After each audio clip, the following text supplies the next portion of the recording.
بسم اللہ الرحمن الرحیم۔ السلام علیکم ورحمۃ اللہ وبرکاتہ۔ آیت الکرسی کے حیرت انگیز فضائل اور خواص۔ آج کی اس ویڈیو میں احادیث مبارکہ کی روشنی میں آیت الکرسی کے فضائل اور خواص کو ذکر کیا جائے گا کہ آیت الکرسی کی تلاوت کرنے کے کتنے فضائل ہیں اور کتنے خواص ہیں۔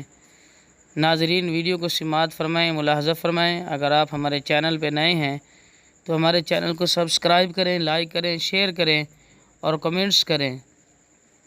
آیت الکرسی تیسرے سپارے کے شروع میں یہ ایک آیت مبارکہ ہے جو ہر مسلمان کے سینے میں ہونی چاہیے۔ اب اس کی فضیلت سماعت فرمائیں۔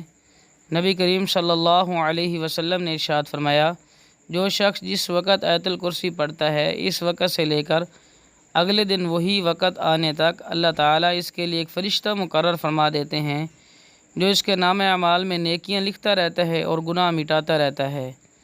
اب اگر کوئی شخص روزانہ ہر فرض نماز کے بعد ایک مرتبہ آیت الکرسی پڑھ لیا کرے تو روزانہ کم از کم 5 فرشتے اس کے نام اعمال کی جانچ کرنے کے لیے مقرر ہو جائیں گے، جو اس کے گناہوں کو مٹاتے رہیں گے اور نیکیاں لکھتے رہیں گے۔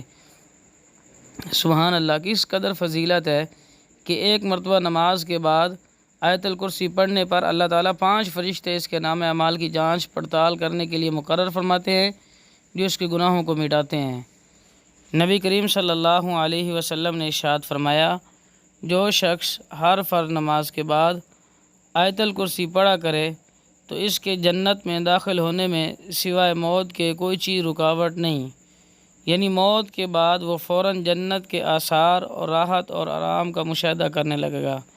سبحان اللہ! اس سے معلوم یہ ہوا کہ جو بندہ فرض نماز کے بعد آیت الکرسی پڑھتا ہے، اللہ تعالیٰ اس کا خاتمہ اچھا فرمائیں گے اور مرتے ہی اس بندے کو جنت کے آثار اور راحت اس کو محسوس ہونے لگیں گے۔